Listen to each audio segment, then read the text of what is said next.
close your eyes.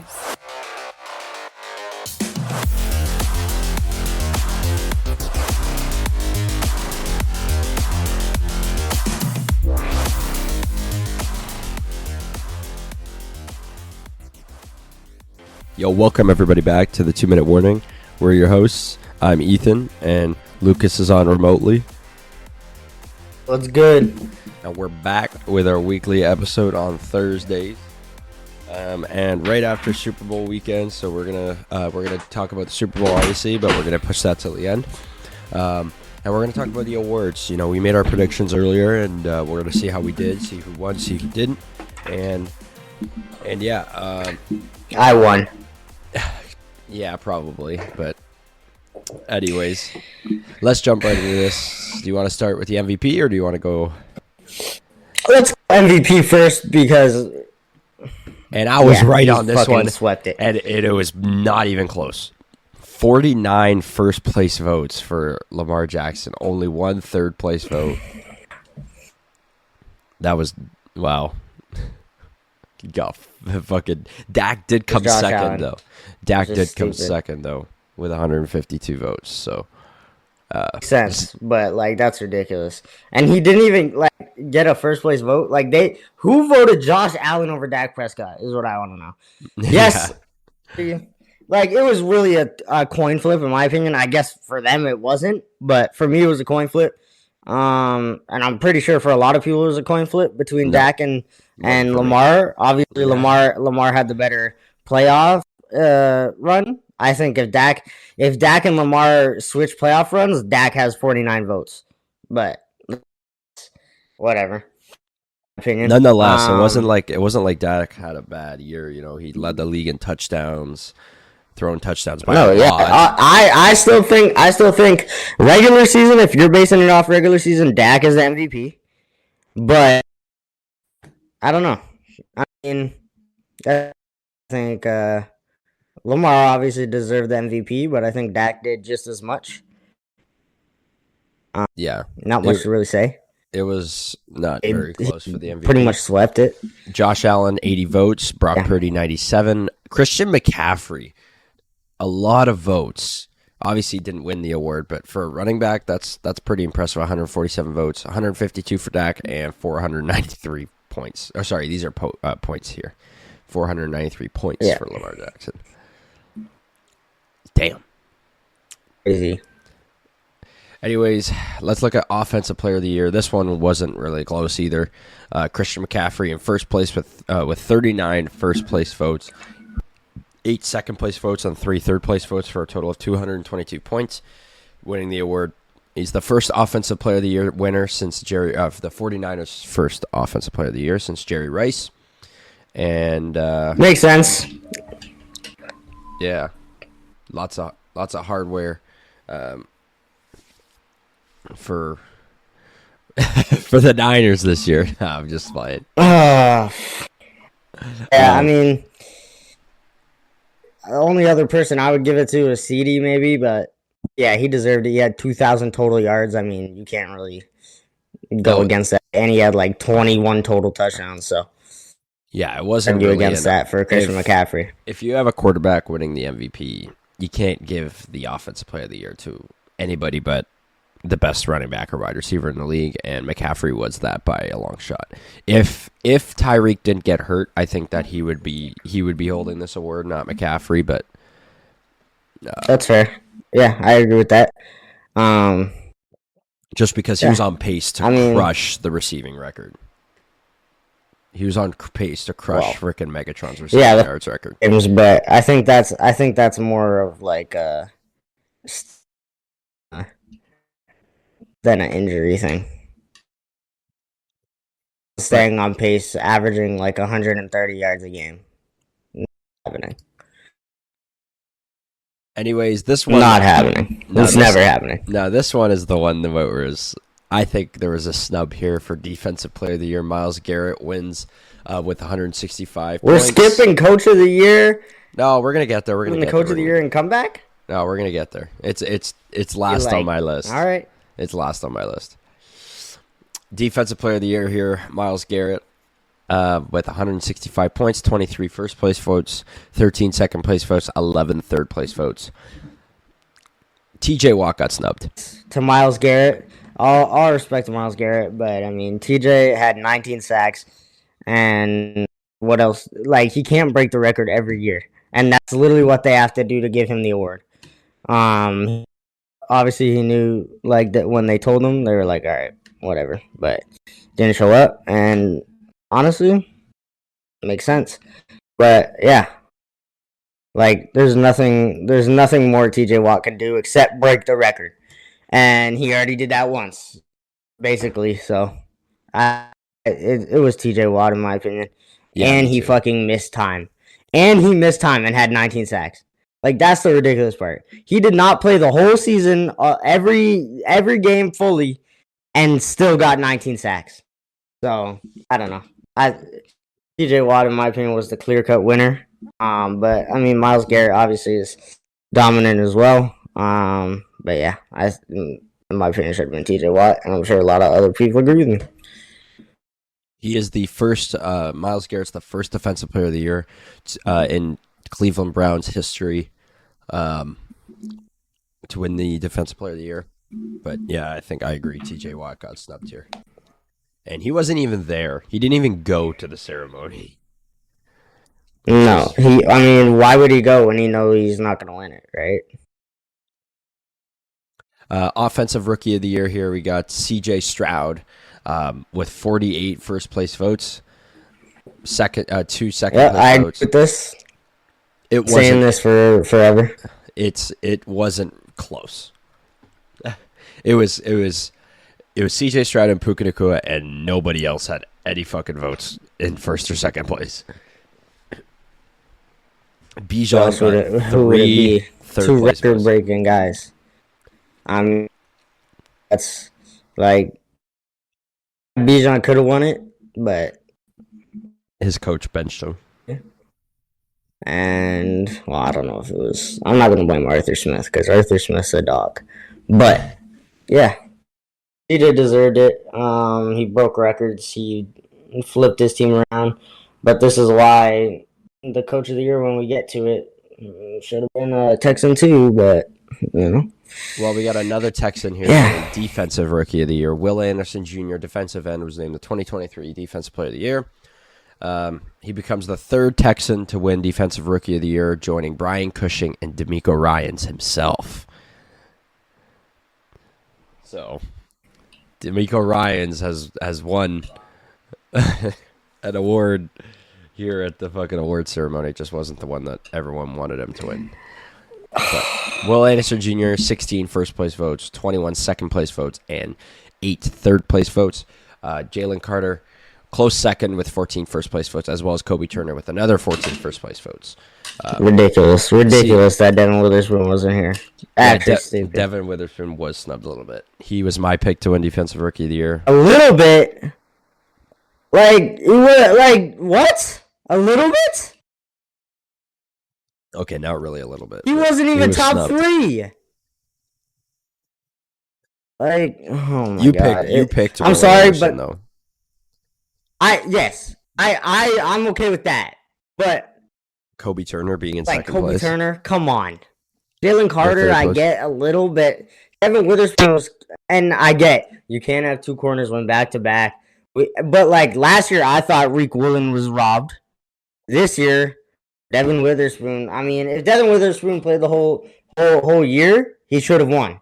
That was my argument against Devin Witherspoon, right?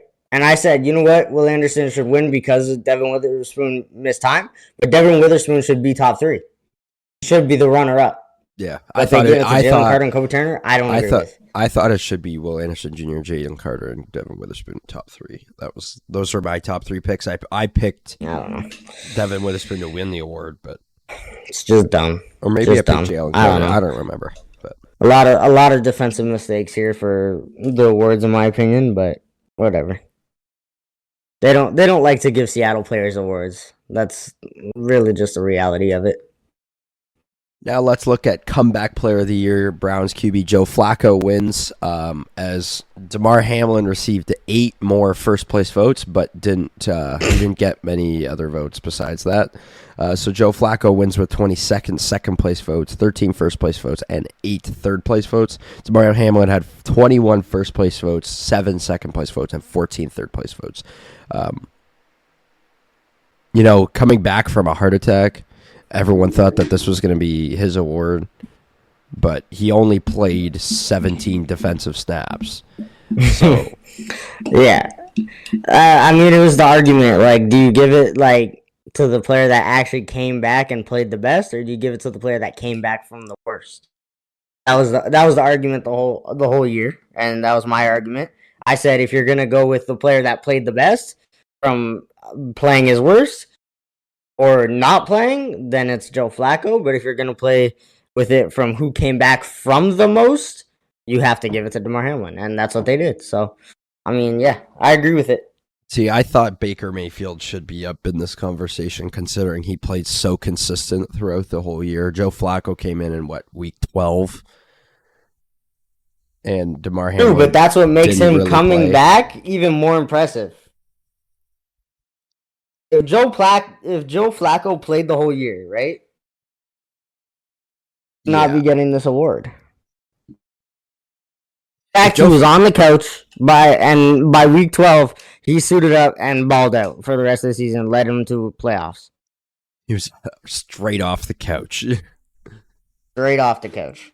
So that's the argument. Let's talk about this other snub here at Coach of the Year. Kevin Stefanski, Browns head coach, was named 2023 NFL Coach of the Year. This is ridiculous. This is his second Coach of the Year award, making him the 13th coach in NFL history to win the award multiple times. Ridiculous. It was actually a tie in points because D'Amico Ryans and Kevin Stefanski both had 165 points, but Kevin Stefanski had one more first place vote. That D'Amico Ryans giving the award to Kevin Stefanski here, and I was surprised. I was very surprised in Dan Campbell's votes, as he really didn't get much. I would rather Dan Campbell win it over Stefanski. Yeah, like this is so dumb. I'm sorry. Yes, Stefanski lost his star running back. Yeah, he lost his quarterback. But it's not like he was playing with scrubs. Like, they had good guys. Jerome Ford is a good running back. You have one of the best O-lines. Obviously, a quarterback isn't going to do awful.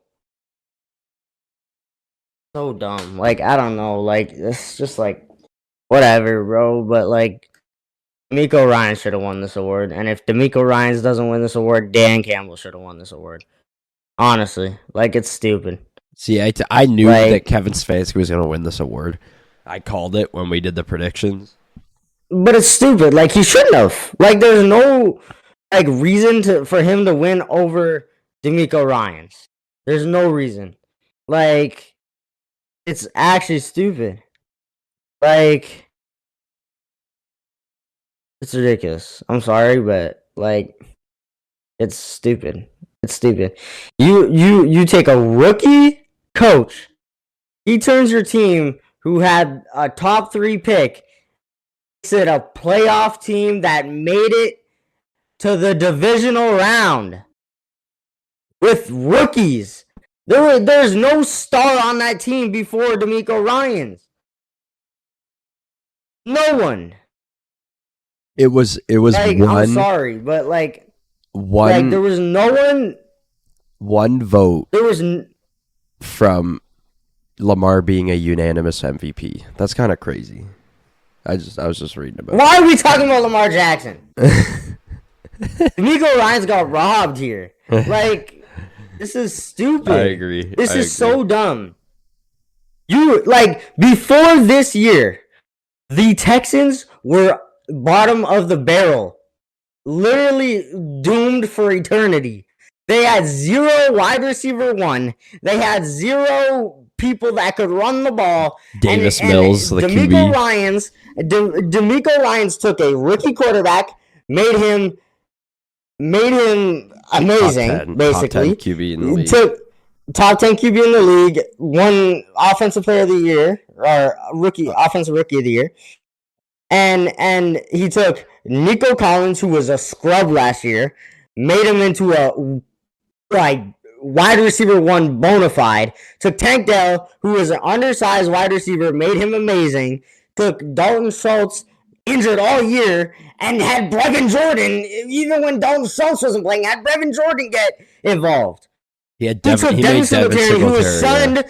shunned from the Bills, who have a good O-line, and made him run good. He had Will Anderson Jr. Have a rookie of the year. Like, oh my God, this is so stupid. Because you're telling me that All his other players Power were is awards. doing this? You're telling me Stefanski's doing this with the Houston Texans? Absolutely not. He's not. I This called is it. stupid. D'Amico was my pick. D'Amico Ryan should have won this. Cameron Steelers defensive tackle Cameron Harewood wins 2023 Walter Payton Man of the Year. This is just him being active in the Pittsburgh community, just being an overall Good guy. a good Love guy. Cam Hayward. And then assistant coach of the year. This is another snub here. We both picked Ben Johnson to be our assistant coach of the year, but Jim Schwartz, defensive coordinator of the Browns, wins with 160. This, I don't hate this as much as I hate Stefanski winning. Because But, Jim like, this Schwartz is, carried like, Stefanski. No, it's just like Hey, Mike McDonald, your future head anyone coach, could do had what more points Stefanski than did with that defensive team. Like Mike like, McDonald you have came Amari second. Cooper and Myles Garrett. Anyways, Ridiculous. Jim Schwartz was named assistant coach of the year. Shout out FedEx to you. and Ground Players of the Year, QB, Niners QB Brock Purdy, Christian McCaffrey, running back. Hey, why are we talking about this? We're both. Who gives a named. fuck about FedEx? What about the Art Rooney Sportsmanship Award? Do you want to talk about that? We can talk about that because that actually has to do with the game. Oh, Fuck FedEx. you mean Bobby Or, Wagner? like, Bobby Wagner wins Art Rooney Sportsmanship Award after his 12th NFL season. deserved. Deserved. Yes. Nothing else left to say. Deserved. Celebration of the year, Tommy DeVito wins Celebration of the Year for his Italian-inspired celebrations. Fucking. This is ridiculous that we were talking about celebration of the year. Moment of the year, C.D. Lamb's 91-yard reception from Dak Prescott from the Cowboys' Week 17 win over the Lions was named Moment of the Year. Fuck that. Fuck that. Moment of the year is Devin Witherspoon getting a 96-yard pick six in his first week as an NFL player. And he doesn't win Defensive Rookie of the Year. No, you know what moment of the year is? DeMar Hamlin laughing at his teammate being carted off in an ambulance. That should have been moment of the year. That's crazy. Anyways, let's jump into the Super Bowl. We're gonna spend a lot of time on the Super Bowl here. So, obviously, Are we? well, we have to. Is there anything to say? I won lots of money. Obviously, the Kansas City Chiefs beat the San Francisco 49ers 25-22 in overtime. Only the second Super Bowl to go to overtime since Tom Brady's 28 or 25 score comeback in 2018, 2017 when the Pats came back and beat the Falcons. And Kyle Shanahan was a part of that loss too, as he was the offensive coordinator for the Atlanta Falcons. So that's tough shit. What a fucking choker. So not a bad game nonetheless from either squad here. Obviously, being a close game, wasn't really a blowout. Brock Purdy had 255 yards, a touchdown, 0 picks, 23 for 38. Not a fucking fraud. Look, the fact that he couldn't find the Chiefs defense did such a good job of containing George Kittle, Deebo Samuel, Ayuk. Maybe. This guy, he was just feeding off to Juwan Jennings every fucking pass. Boom, No, Juwan Jennings. he wasn't. Juwan Jennings is literally carrying that team. The 49ers didn't even have faith in Brock Purdy to throw the first touchdown of the Super Bowl, so they had their third string Wide receiver. throw it.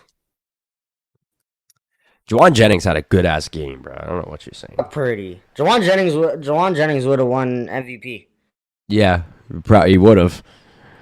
But, but the fact that Debo only had 8 yards, Elijah Mitchell 8 yards, Kyle Juszczyk 2 yards, fucking Ayuk. Ayuk had a decent game, 49 yards for 3 receptions.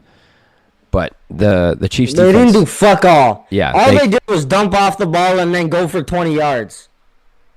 This is the problem, Brock Purdy. I was trying to defend you going into each playoff game against this guy, and then all you do is oh my god. Now you're ripping. But I didn't want the 49ers to win, but I didn't want Brock Purdy to shit the fucking bed and have dump off Central over here. Look.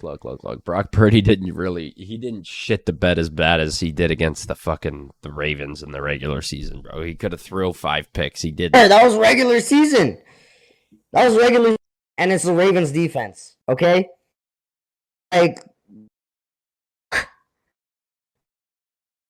McCaffrey had more receiving yards than the entire receiving corps. Just saying. McCaffrey literally had half of the yards of the entire team. More than half of them. So this is ridiculous that this is even a discussion. He had eight receptions for 80 yards and a touchdown.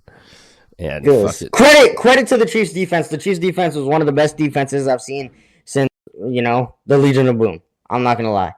But bro, come on, that Bucks defense in Super Bowl 55 was kind of crazy, bro.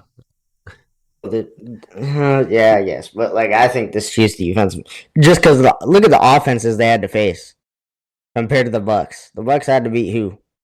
The Rams. Ooh, the Eagles. Whoa. Nonetheless, the Chiefs. Let's move to the Chiefs side. We talked about this game before, but we talked about before this game that the use of veterans was going to be really a key factor in the Chiefs Super Bowl run. I said Travis Kelce was going to be the guy that needs to help them win, and not even just Travis Kelce, McCole Hardman catching the game-winning touchdown. I said McCole Hardman. I said Valdez-Scantling. He got a touchdown. I don't know if I was talking about Hardman. I talked about McCole Hardman a little bit. I said this before the game, how this was literally gonna be the experience that's gonna help them win. They're gonna go to guys like Travis Kelce. They're gonna go to guys like Scantling, who yes, he's been there before. They're gonna go, they're gonna lean on guys like that, and they did. Yeah. Now they may not be leading the stat sheet, obviously Kelce was, but when they needed a play, they got it to the guys that have experience, and that's what they wanted. Even guys like Justin Watson, Noah Gray had impacts on these games. Jared McKinnon had 2 receptions. They're really feeding it to their veterans, even though they've had some veterans have had rough stretches this regular season. Rashee Rice having tough struggles and he's not a veteran. And no, but I know he's not a veteran. But he even him being a rookie fucking showed up. MVS showing up. Yeah, no, he did good. 6 receptions. It was a very good all-round win for the Chiefs. Yeah, and prayers out to the people that were hurt in the parade. Yeah, I can't believe someone would even think of doing that. That's fucking ridiculous. Prayers out to them. That shouldn't have to happen to anybody. I mean, they literally had a red snow day so that kids could go and watch the parade, and everyone that was hurt was in between the ages of 6 and 15. It's actually ridiculous. Yeah. It was definitely prayers out to them, because that's actually stupid and ridiculous. Yeah, why would go? It's never that serious. Why would you go? It's bigger than sport. Never that serious. Yeah, why would you go to a parade and just go shoot kids for no fuck? That's sick. And luckily they were caught, but Yeah, before Still, more people got hurt or killed. Like, yeah, but shout out, there's videos of, a lot of good Samaritans just going out and tackling these fucking shooters, yeah, I saw that. Yeah, risking their yeah. life. But shout out to those people. Shout out to, Shout out to them for sure. yeah. But back to the game here. So I want to talk about this, going into overtime, not going into overtime when the fact that the Niners weren't prepared for the new overtime rules is it's the stupidest thing ever. Yeah, it's like you in the biggest game of your life and you don't even know the Super Bowl fucking overtime rules, for one. Ridiculous. For two. And why would you say that? You have all the ability to lie. Just say, yeah, man, we feel confident in our ability to touchdown and defend them. And, have that advantage. But Kyle Juszczyk Why goes and would says, you lie? Yeah. You're a veteran. Goes out and tells the truth, full honest truth. I didn't know what I was doing. Do you know how stupid you look? You know how not only stupid you look, you know how bad that looks on your coaches and your team as a whole? Like, this is stuff you practice before the regular season. The fact that you didn't practice it knowing you had a whole extra week of preparation before the Super Bowl to not even talk about it once? And then, unacceptable and stupid. And you deserve to lose because of that. And half your players go out and say they didn't know. Instead of shutting their trap, keeping it in the locker room, they go out and they make it. They find a scapegoat. It's excuses. It's excuses. Yeah, it's exactly what it is. It's not even a good excuse because it's just makes you worse. They go out. But whatever. They go out and they choose to receive the ball first against the greatest quarterback in this fucking generation. What are you? First of all, that's probably one of the worst calls I've almost ever fucking seen. Like, they had these players. Not even looking at it from a defensive perspective. From an offensive perspective, this is a low ass scoring game, and you decide to receive the ball. No, why? Did they receive the ball knowing that they were going to get the ball back, or that the Chiefs were going to get the ball back? Because in Juszczyk's interview, he goes and says, we picked to receive the ball because we thought we could just go down and score a touchdown and win the game. Like, not knowing of the fucking rules. Hey, but the referee explains the rules to them. They should listen. Like, yes, I know going out there, you usually have your mindset on what you're going to do. But you know what this reminds me of? When Jair Alexander said, yeah, we want to kick it. Well, do you want to defer? Yeah, kick it. No, he says we want our defense out there. Yeah, we want our defense out there. So you want to defer? Yeah, like on our defense. Okay, like that. That's what it reminds me of. You go out there, you don't know what the fuck you're doing, and you don't listen to what you're saying, so you fuck yourselves over. Luckily, Jair Alexander, the ref for Jair Alexander said, like, you want your defense, you want to defer. Yeah. But if you just said, okay, y'all would have been fucked. You would have been kicking twice. Like, it's stupid. It's stupid. That's what it reminds me of. And it's unacceptable. I'm not going to lie. Like, it's rough. And now you have... And it's not like this is a regular season game where, you make the mistake and you come back next week. Like, this is the biggest game of your fucking life, and you don't even choose the right call. It's not like it's a Super Bowl where you have all your guys under contract. Brock Purdy is about to come up on a free agent year. He's going to want to get paid. Ayuk clearly does not want to play for the 49ers because he has been expressing his fucking frustration all year long. You have so many guys that are free agents or frustrated, and yes, they have a whole offseason to cool off, but you lose Ayuk, you're done. Not only you lose Ayuk, you're in a division with the Rams, who are an amazing team, the Seahawks, who are an amazing team, and the Cardinals, who have the draft capital to go and get whoever the fuck they want. I'm sorry, you're dumb. Know the rules or get bit by them. So they choose to receive the ball, which is already a stupid move, and then they go and they drive pretty much into the red zone and decide to kick a field goal on 4th and 3. Are you fucking serious? I'm sorry. No, you have to though. No, you're that field goal. You're going to give Patrick Mahomes the ball, hoping to get a stop on the greatest fucking no, you that is a bad, in my opinion, that is a bad call. You go for it on 4th and 3 in the fucking red zone. You go for it. In the if it was a regular season game, you kick the field goal, you hopefully get a stop, and then you come out next week and you learn. But when it's the fucking Super Bowl and you have no other goddamn choice, you go for that freaking touchdown.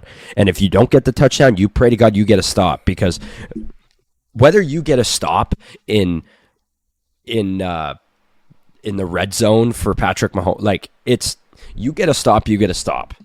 And then if they kick the field goal, they kick the field goal. But the fact that you give him the ball, knowing giving him that drive that he has to go and score a touchdown, he's going to go and do it. One of the best defenses, right? And it was a low-scoring defensive game for the Super Bowl. But their defense didn't play good all game. I agree with you that after Patrick Mahomes marches down the field, doesn't get stopped, they just run out of time because they still had 2 more downs. They probably would have got that touchdown if there was more time, right? But they said, no, we'll kick the field goal. They didn't get stopped. There was no stoppage from the side on that last play of regular time, right?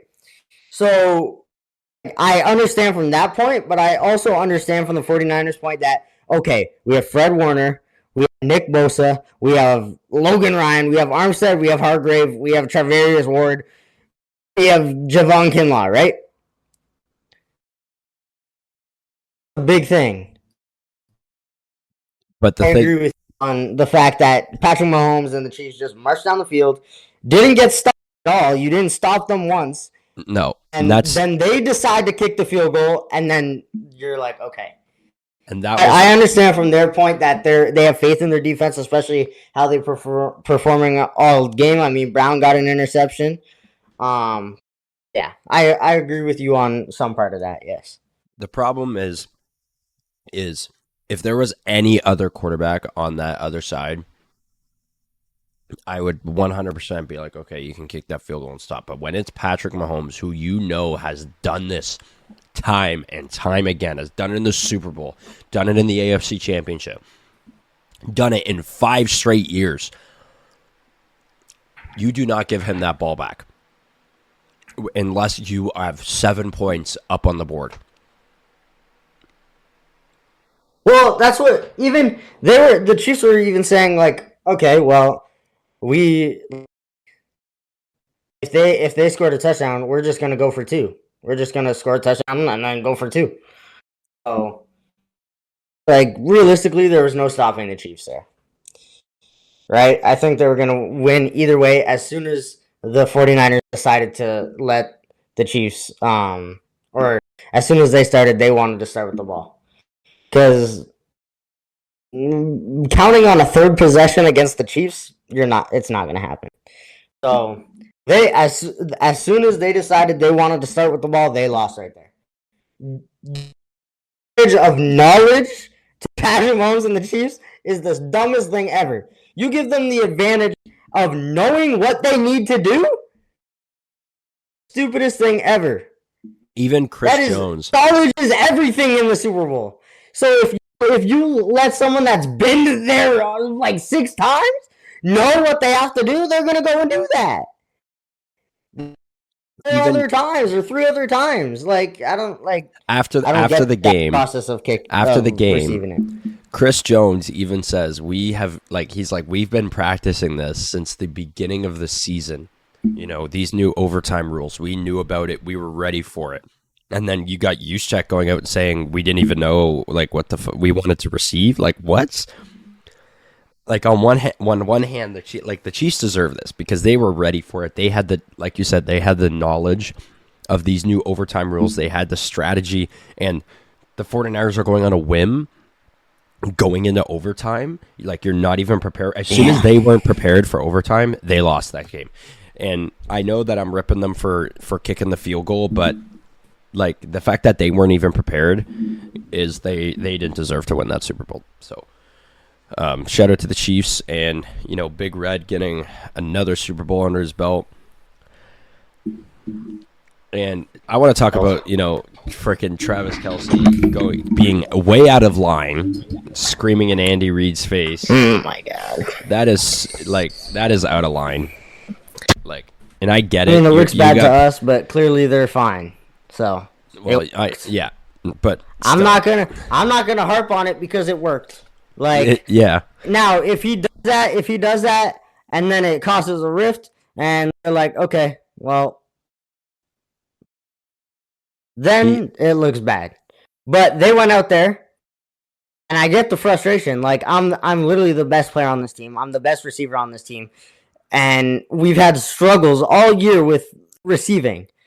Not gonna have the best receiving guy out there when it matters. The problem, the context behind the situation was Andy Reid put Noah Gray out instead of Kelce, took him off for a blocking play, and Kelce was pissed. But that could have been audible. We don't know that though.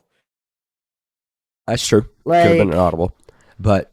It could have been we don't really know what that call was, right? And I understand, like, Kelce, you want your best players to play every snap of the Super Bowl, right? That's common sense. But even Andy Reid made a lot of bold moves, even late in the game. The 49ers had the ball before they scored their last touchdown. Before McCaffrey scored his last touchdown, he took Chris Jones out of the game.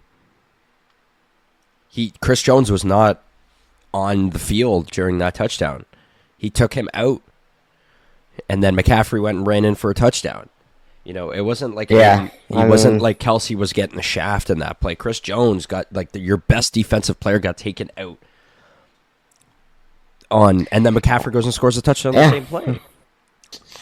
I mean, I don't know. I don't blame Kelce for doing that. Obviously, it worked out, and they won. I don't blame him for doing that, but you don't grab your coach. He grabbed Reid. You don't go and grab him like that.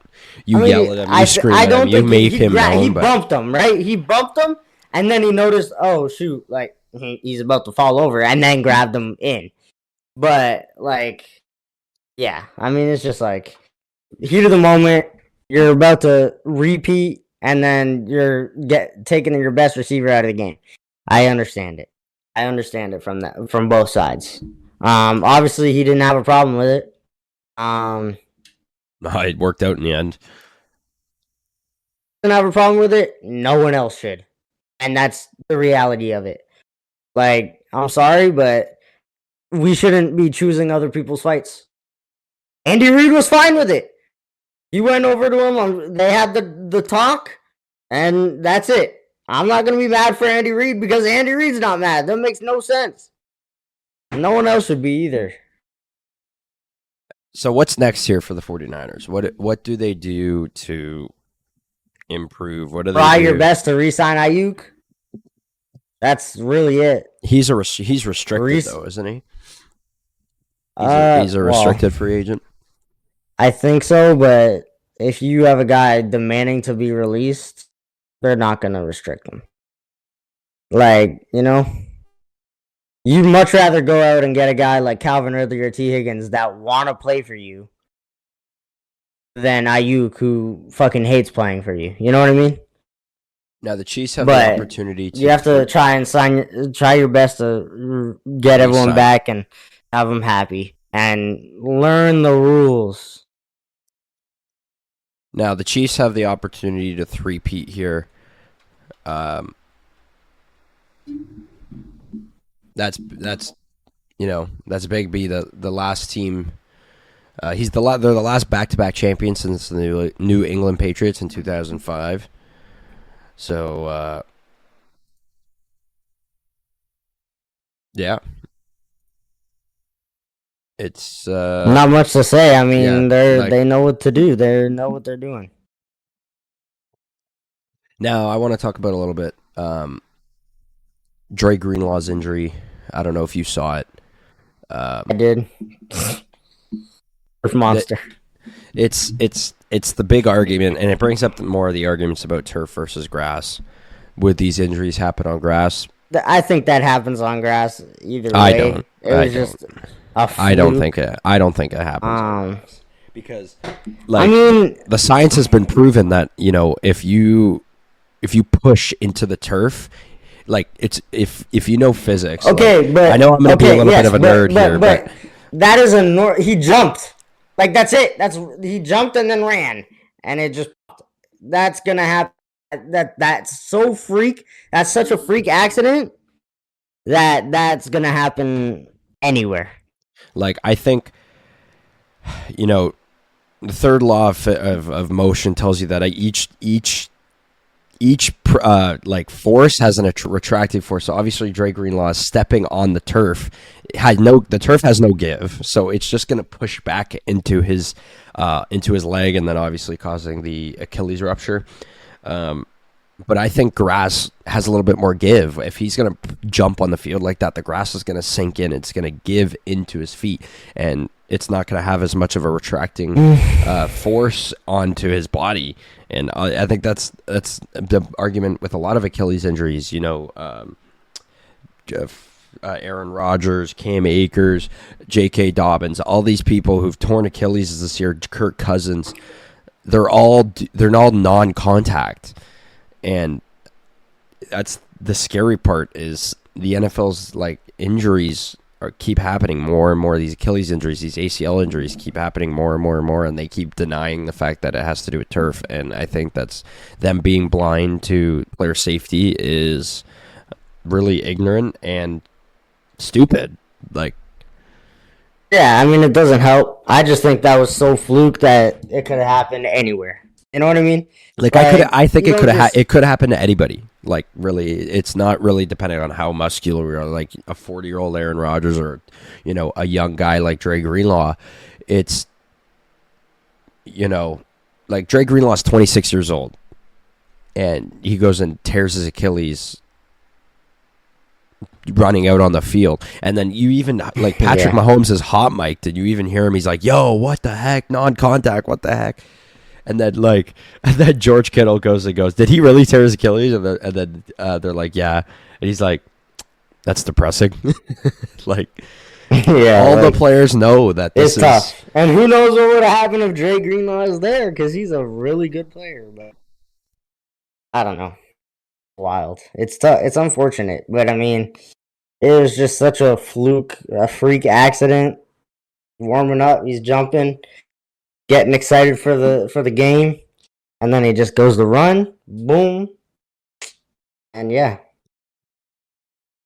As soon as they showed the video, like it's getting to the point in the NFL where they show the video and you see the calf like do that little bubble type of movement, and it's like his Achilles is shot.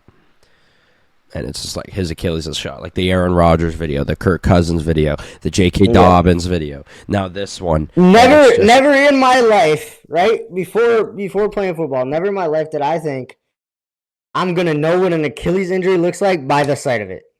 Never in my life did I think that was the case. I never in my life before playing football or watching football did I think that I'm going to be able to see an injury like that and be like, "Oh, yeah, I know what that is. That happens." Yeah. Like we're not even now. It's getting to the point where non-doctors can be like, "That's an Achilles tear," and ever since the Kevin Durant injury against the Raptors, ever since that injury, it was like I knew. You could see Kevin Durant's calf, but even then, you didn't really know immediately. Oh, that was an Achilles. But I feel like this year was really when it started. Like even before, it never really happened as common as it did this year, and which is weird because it's not like now. I don't know if they changed the turf at all, but I don't think they changed the turf that drastically to where it should be happening this much more.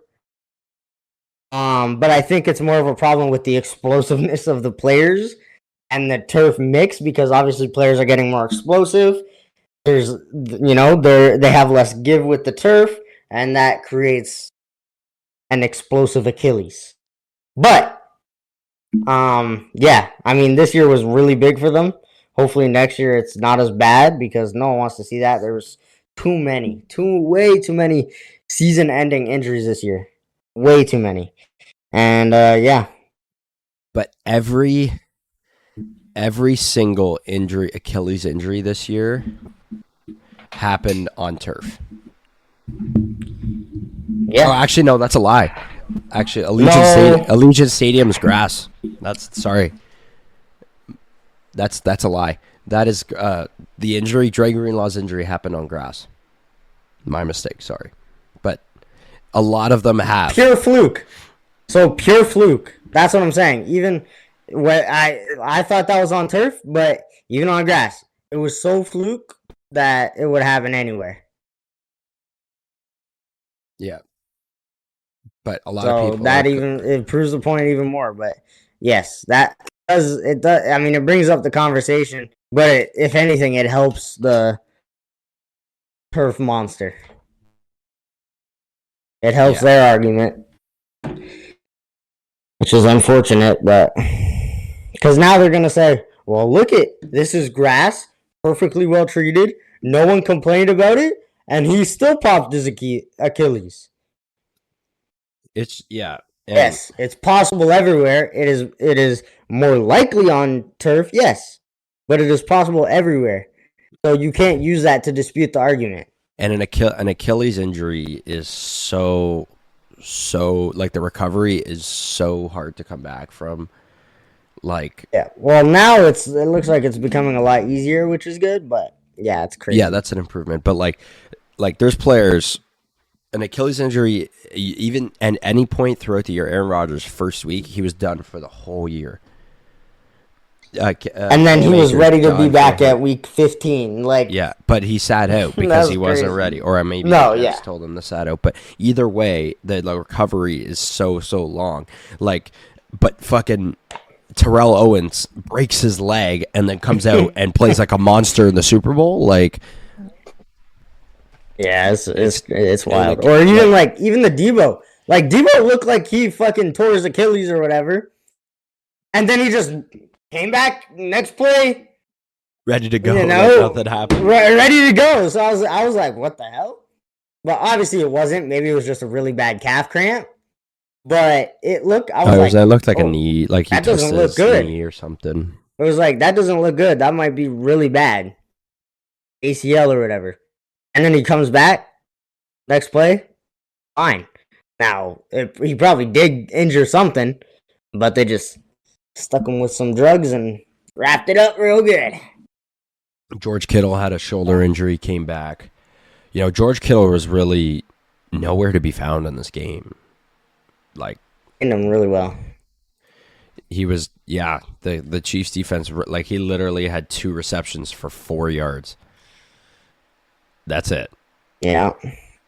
Maybe, he's also a very good blocker, so he was, obviously had an impact on the blocking side of things, but still, nevertheless, George Kittle nowhere to be found on the receiving end of things. Really, it was really Jawan Jennings, Brandon Ayuk, and Christian McCaffrey that played this game. Not even Brandon Ayuk. It was like the dump-off city. Yeah, it was dump-off city. Check-down city. Yeah. And it didn't work. It really did not work. It worked for the style of game, the rough, slow, gritty game they were trying to play, but it doesn't work when you don't know the overtime rules. But yeah, that's basically it. Now the Chiefs really are a dynasty. They are for sure. Probably they could be the best dynasty since the Patriots. They could be a better dynasty than the Patriots. It's all up to... I hope not. Nah, they're losing next year to the Seahawks in the Super Bowl. Way too early Super Bowl predictions. Let's transition. Way too early Super Bowl predictions. Last topic. Yeah. All right. You want me to do my Super Bowl predictions for next year? Yeah, what's your way too early Super Bowl predictions for next year? My way too early Super Bowl predictions for next year are the Cincinnati Bengals beat the Baltimore Ravens in the AFC Championship. Okay. If this comes, We're doing AFC Championship too? Yeah, well, I'll do AFC and NFC side. So the AFC Championship is Baltimore and Cincinnati. Okay. And the NFC Championship is I don't know. What about you? You do your AFC side. My AFC side is the AFC next year could be. Okay, I'll do my NFC side. So my NFC side is going to be the Lions play the Lions. You might like this actually. Well, I know who the team is then. The Lions play the Cowboys in the NFC Championship. And who wins? Who's the NFC Championship this year? Lions and 49ers. Yeah, I don't. If the Niners can't sign Ayuk, then give me Lions and Cowboys. And Lions beat the Cowboys. Lions and Cowboys. You think Cowboys do it? I think Cowboys do it. Lions beat the Cowboys. Lions beat Cowboys. You think Lions? Oh my God, Lions Super Bowl is ridiculous. Lions, Bengals Super Bowl, baby. Wow, Lions Bengals Super Bowl. I hate it. And guess who wins? Battle of the Big Cats. Joe Burrow gets his Super Bowl MVP, baby. Well, the thing is, if they can't re-sign, so you think Joe Burrow's comeback player of the year? Hell yeah, I think he's MVP. T. Higgins? Without T. Higgins, but they go and sign Calvin Ridley, so it's okay. Okay. Interesting. Okay. What about you? Way too early Super Bowl predictions. I'm gonna go with. The AFC is so stacked, and the NFC is so not that. It is really stacked. The Jets versus the Chiefs. No. Jets Texans. Ooh. Jets versus Texans. Two young teams. Yep. Well, I don't know how young the Jets are going to be next year, but the Jets versus Texans. And in my NFC, I don't know. I'm going to go, no, you know what? I'm going to go Seahawks, the Eagles. Seahawks, baby. Eagles. And the Seahawks are going to take it. Eagles without Jason Kelce. That's bold. This is assuming they don't ban the tush push and shit. Yeah, if they ban the tush push, that's kind of crazy. Ban the tush push, it'll probably be like 49ers or 9s or something. Well, I'll re-up my thing when they ban the tush push. But right now, I'm going Eagles, Seahawks. Seahawks making the Super Bowl. I know this is super biased, but and I'm gonna say the Jets make the Super Bowl. Jets, Seahawks, Super Bowl. Ooh, interesting. Who wins? Obviously, the Seahawks win. It. Well, it's gonna look real shitty if the Seahawks don't make the playoffs next year. Seahawks don't make the playoffs next year, I might become a fucking. This is gonna become a gigolo. If the Seahawks don't make the playoffs next year, Lucas will become a gigolo. So I'm not making that bet. Anyways, that's going to wrap up this episode of the 2-Minute Warning. Not as long as you usually do, but we're going in the off season, so we're going to have to think of new things to talk about. We've started a Twitch account, so Lucas is probably going to be doing mainly all the streaming on there. Maybe I'll do whatever I can in whatever free time I've got, but we'll probably do some dual streams. Yeah, we both got Madden 24, so we'll do some Madden shit. Madden, maybe some fantasy drafts, some real life fantasy mock drafts. Yeah, but That'll be on the Twitch as well. I think we're gonna start posting on YouTube. Yeah, depending on what this guy says. We've got 6 months worth of off season to Months of off season, and fill our time. Even more than that, realistically, it's like 7 right now. Yeah, it's almost. So lots of content, you might get some random Quizlet, you might get some random Oracle. I don't know, but anything we can fill the time with. But that's gonna wrap up this episode. So we'll see y'all next week. Peace.